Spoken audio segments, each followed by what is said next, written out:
ఓం శాంతి 1/12/2020 ప్రాతమురళి బాప్దాదా మధువనం.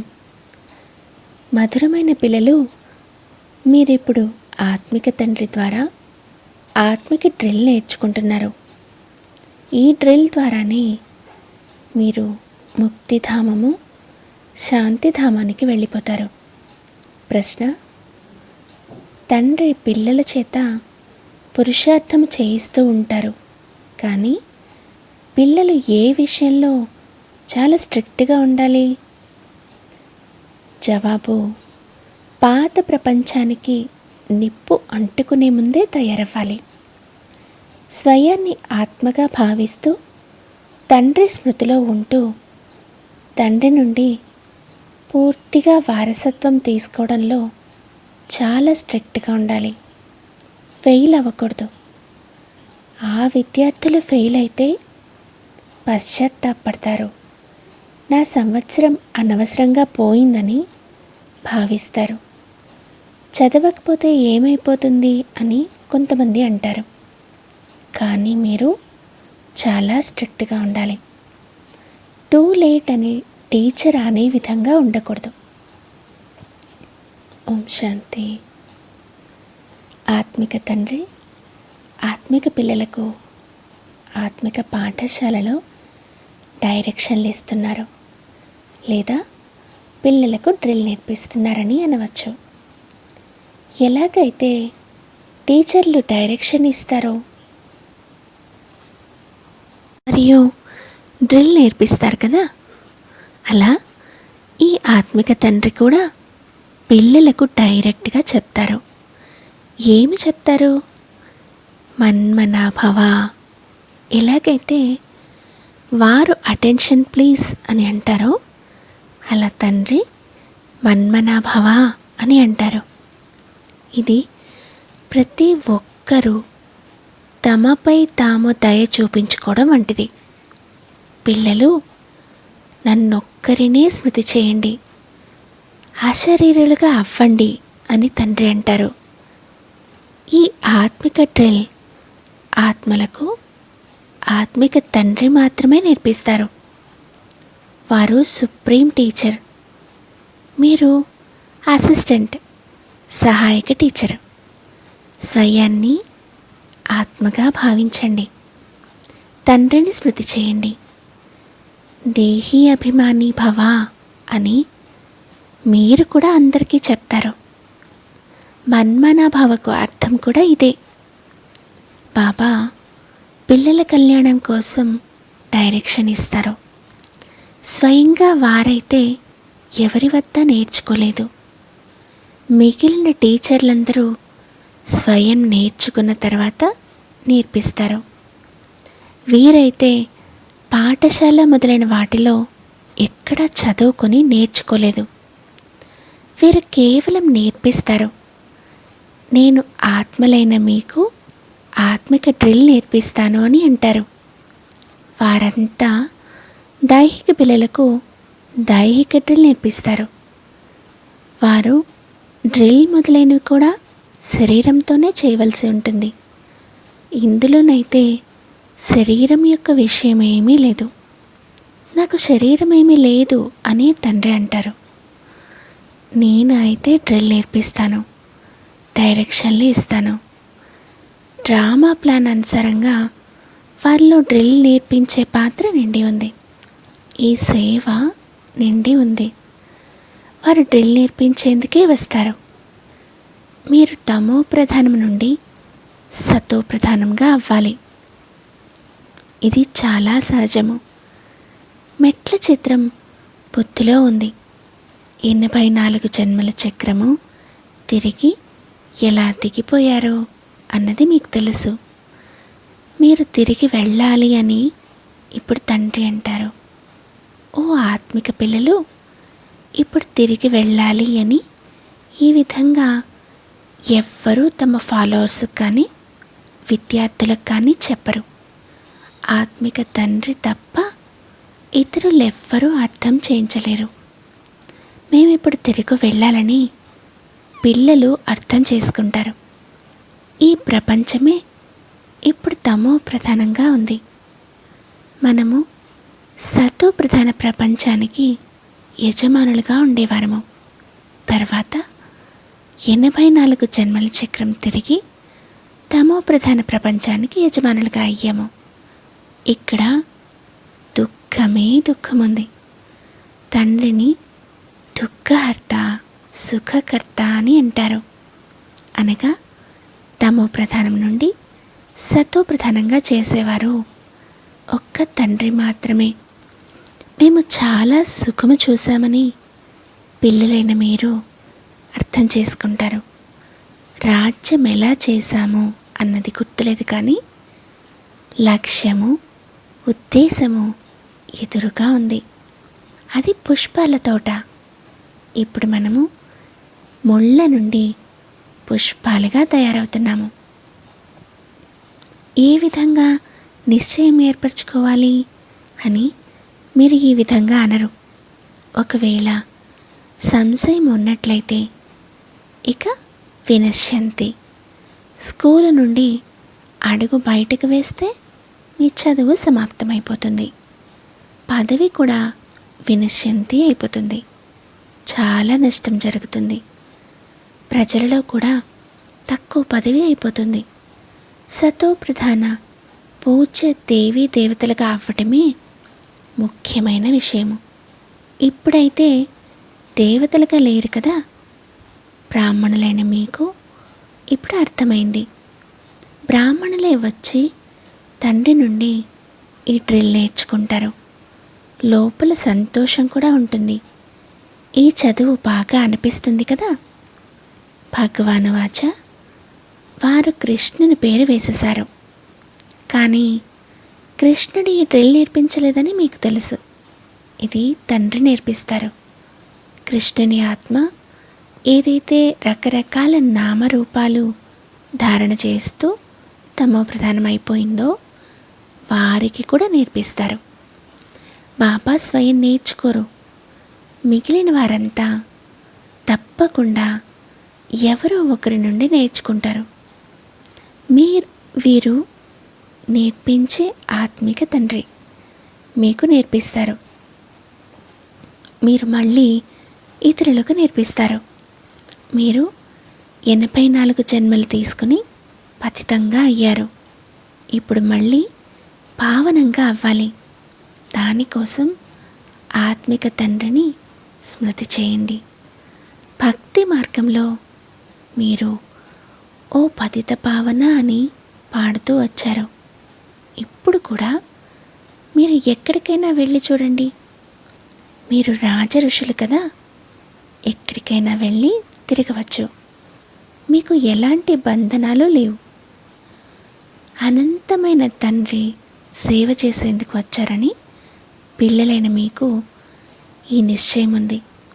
తండ్రి పిల్లల నుండి చదువు యొక్క ఫీజు ఎలా తీసుకుంటారు? టీచర్కే పిల్లలైతే ఫ్రీగా చదివిస్తారు కదా. వీరు కూడా ఫ్రీగా చదివిస్తారు. మేము ఏదో ఇస్తున్నామని భావించకండి. ఇది ఫీజు కాదు. మీరు ఏమి ఇవ్వరు. రిటర్న్లో మీరు చాలా తీసుకుంటారు. మనుషులు దానపుణ్యాలు చేస్తారు. మరుసటి జన్మలో మాకు రిటర్న్ లభిస్తుందని భావిస్తారు. అక్కడ అల్పకాలిక క్షణభంగుర సుఖము లభిస్తుంది. మరుసటి జన్మలో లభిస్తుంది, కానీ అది కిందకి దిగజారే జన్మలో లభిస్తుంది. మెట్లు దిగుతూనే వస్తారు కదా. మీరిప్పుడు ఏదైతే చేస్తారో అది ఎక్కే కళలోకి వెళ్ళేందుకు చేస్తారు. కర్మల ఫలము అని అంటారు కదా. ఆత్మలకు కర్మల ఫలము లభిస్తుంది. ఈ లక్ష్మీనారాయణలకు కూడా కర్మల ఫలమే లభించింది కదా. అనంతమైన తండ్రి నుండి అనంతమైన ఫలం లభిస్తుంది. అక్కడ పరోక్షంగా లభిస్తుంది. డ్రామాలో నిర్ణయింపబడింది. ఇది కూడా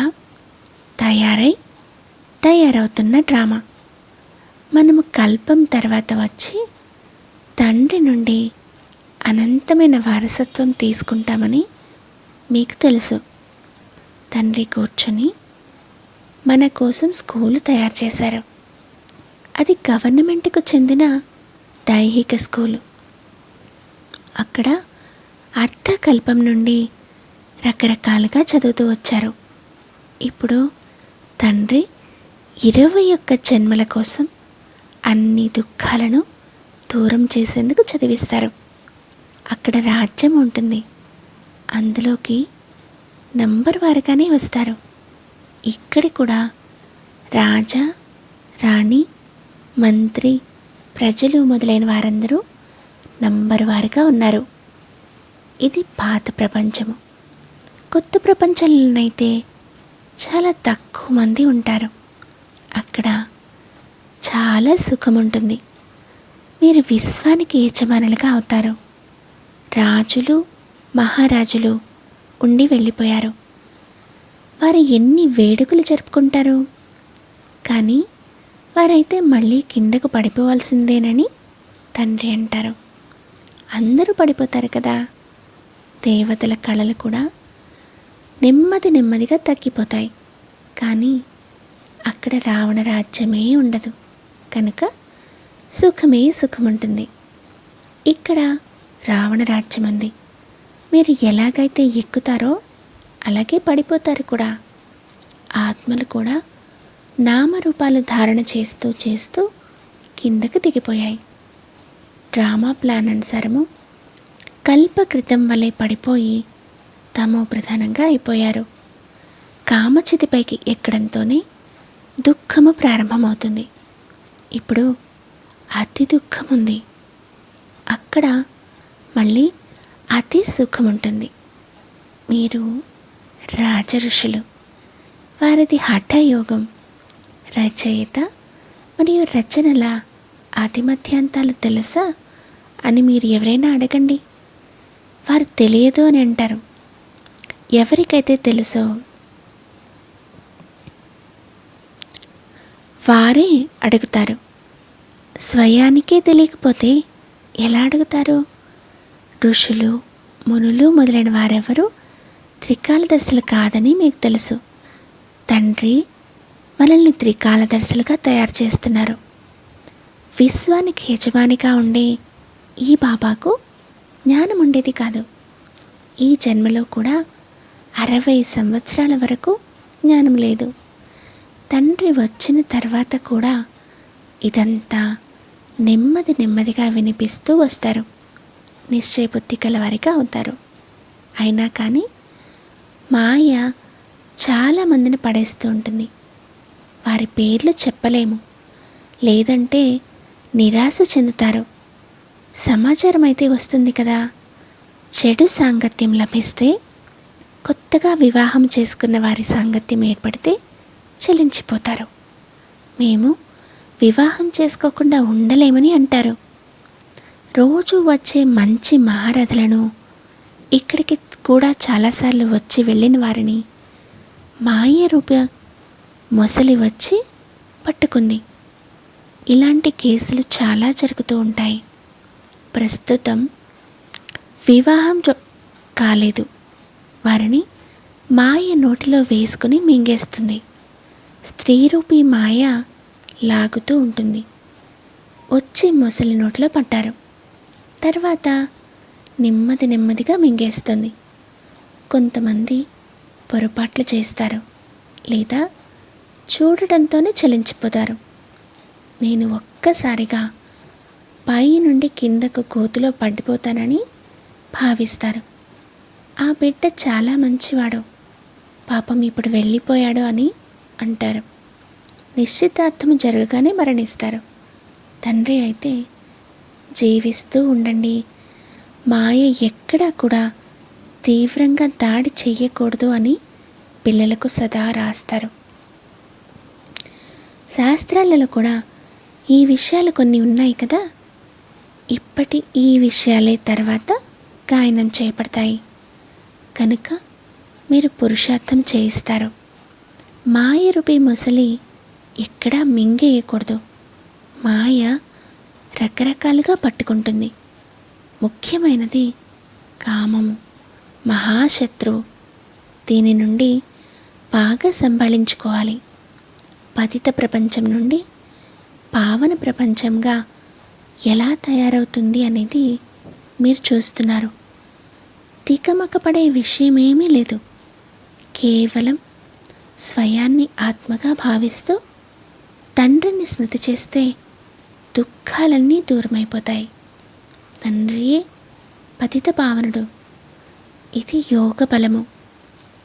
భారతదేశ ప్రాచీన రాజయోగము చాలా ప్రసిద్ధి చెందింది. క్రీస్తుకు 3000 సంవత్సరాల క్రితము స్వర్గం ఉండేదని భావిస్తారు. అంటే వేరే ధర్మమేదీ ఉండదు. ఇది ఎంత సహజమైన విషయమో కానీ అర్థం చేసుకోరు. ఆ రాజ్యాన్ని మళ్ళీ స్థాపన చేసేందుకు తండ్రి వచ్చారని మీకు ఇప్పుడు తెలుసు. 5000 సంవత్సరాల క్రితము కూడా శివబాబా వచ్చారు. ఏ విధంగా ఇప్పుడు ఇస్తున్నారో అప్పుడు కూడా ఈ జ్ఞానాన్ని తప్పకుండా ఇచ్చి ఉంటారు. నేను కల్పకల్పము సంగమ యుగంలో సాధారణ శరీరంలోకి వచ్చి రాజయోగం నేర్పిస్తానని స్వయంగా తండ్రి అంటారు. మీరు రాజఋషులు. ఇంతకుముందు రాజఋషులు కాదు. బాబా వచ్చినప్పటి నుండి బాబా వద్ద ఉన్నారు, చదువుకుంటున్నారు కూడా, సేవ కూడా చేస్తారు. స్థూల సేవ మరియు సూక్ష్మ సేవ. భక్తి మార్గంలో కూడా సేవ చేస్తారు. మళ్ళీ ఇల్లు వాకిలిని కూడా సంభాళిస్తారు. ఇప్పుడు భక్తి పూర్తయ్యి జ్ఞానం ప్రారంభమవుతుంది అని తండ్రి అంటారు. నేను జ్ఞానము ద్వారా సద్గతినిచ్చేందుకు వస్తాను. బాబా మమ్మల్ని పావనంగా చేస్తున్నారని మీ బుద్ధిలో ఉంది. డ్రామానుసారంగా మీకు మార్గం తెలియచేయడానికి వచ్చాను అని తండ్రి అంటారు. టీచర్ చదివిస్తారు. లక్ష్యము ఉద్దేశము ఎదురుగా ఉంది. ఇది ఉన్నతాతి ఉన్నతమైన చదువు. కల్పక్రితము ఏ విధంగా అర్థం చేయించారో అదే అర్థం చేయిస్తూ ఉంటారు. డ్రామా టిక్ టిక్ అని నడుస్తూ ఉంటుంది. క్షణక్షణం ఏదైతే గతించిందో అది మళ్ళీ 5000 సంవత్సరాల తర్వాత రిపీట్ అవుతుంది. రోజులు గడుస్తూ ఉంటాయి. ఈ ఆలోచనలు ఇంకెవ్వరి బుద్ధిలోనూ లేవు. సత్య, త్రేత, ద్వాపర కలియుగాలు గడిచిపోయాయి. అవి రిపీట్ అవుతాయి. కల్ప క్రితం జరిగిందే మళ్ళీ జరుగుతుంది. ఇంకా కొన్ని రోజులే మిగిలి ఉన్నాయి. వారు లక్షల సంవత్సరాలని అంటారు. దానితో పోలుస్తూ కొన్ని గంటలే మిగిలి ఉన్నాయని మీరు అంటారు. ఇది కూడా డ్రామాలో నిర్ణయింపబడింది. నిప్పు అంటుకున్నప్పుడు మేల్కొంటారు, కానీ అప్పటికి టూ లేట్ అయిపోతుంది. కనుక తండ్రి పురుషార్థం చేయిస్తూ ఉంటారు. మీరు తయారై కూర్చోండి. టూ లేట్ అయ్యిందని టీచర్ చెప్పే విధంగా ఉండకూడదు. ఫెయిల్ అయ్యేవారు చాలా పశ్చాత్తాపడతారు. నా సంవత్సరము అనవసరంగా పోయిందని భావిస్తారు. చదవకపోతే ఏమవుతుందని కొంతమంది అంటారు. పిల్లలైన మీరు స్ట్రిక్ట్గా ఉండాలి. మనమైతే తండ్రి నుండి పూర్తి వారసత్వాన్ని తీసుకుంటాము. స్వయాన్ని ఆత్మగా భావిస్తూ తండ్రిని స్మృతి చేయాలి. ఇందులో ఏదైనా కష్టం ఉంటే తండ్రిని అడగవచ్చు. ఇది ముఖ్యమైన విషయము. నేటికి 5000 సంవత్సరాల క్రితం కూడా నన్నొక్కరినే స్మృతి చేయండి అని తండ్రి చెప్పారు. నేను పతిత పావనను. నేను అందరికీ తండ్రిని. కృష్ణుడైతే అందరికీ తండ్రి కాదు. మీరు శివుని పూజారులకు, కృష్ణుని పూజారులకు ఈ జ్ఞానాన్ని వినిపించవచ్చు. ఆత్మ పూజ్యంగా అయ్యేది లేకపోతే మీరెంతగా తల బాదుకున్నా కానీ అర్థం చేసుకోరు. ఇప్పుడు నాస్తికులుగా ఉన్నారు. బహుశా మున్ముందు ఆస్తికులుగా అవ్వవచ్చు. ఒకవేళ వివాహం చేసుకుని పడిపోయి మళ్ళీ వచ్చే జ్ఞానం తీసుకున్నారనుకోండి, వారసత్వం అయితే చాలా తగ్గిపోతుంది. ఎందుకంటే బుద్ధిలో ఇతరుల స్మృతి వచ్చి కూర్చుంది. దానిని తొలగించడం చాలా కష్టమవుతుంది. ముందు స్త్రీ స్మృతి, తర్వాత పిల్లల స్మృతి వస్తుంది. పిల్లల కన్నా స్త్రీ ఎక్కువగా ఆకర్షిస్తారు, ఎందుకంటే చాలా సమయపు స్మృతి కదా. పిల్లలైతే తర్వాత వస్తారు. తర్వాత మిత్ర సంబంధికులు, అత్తవారిల్లు గుర్తుకొస్తుంది. ముందు చాలా సమయము తోడుగా ఉన్న స్త్రీ గుర్తొస్తుంది. ఇది కూడా అలాగే. మేము దేవతలతో పాటు చాలా సమయం ఉన్నామని మీరు అంటారు. అలాగే చాలా సమయం నుండి శివబాబాపై ప్రేమ ఉందని అంటారు. వారు 5000 సంవత్సరాల క్రితం కూడా మనల్ని పావనంగా చేశారు. కల్పకల్పము వచ్చి మనల్ని రక్షిస్తారు. అందుకే వారిని దుఃఖహర్త, సుఖకర్త అని అంటారు. మీ లైన్ చాలా క్లియర్గా ఉండాలి. ఈ కళ్ళతో మీరు చూసేవన్నీ శ్మశాన వాటిక అవుతాయని తండ్రి అంటారు. మీరిప్పుడు సంగమయుగంలో ఉన్నారు. అమరలోకం రాబోతోంది. ఇప్పుడు మనము పురుషోత్తములుగా అయ్యేందుకు పురుషార్థం చేస్తున్నాం. ఇది కళ్యాణకారి పురుషోత్తమ సంగమయుగము.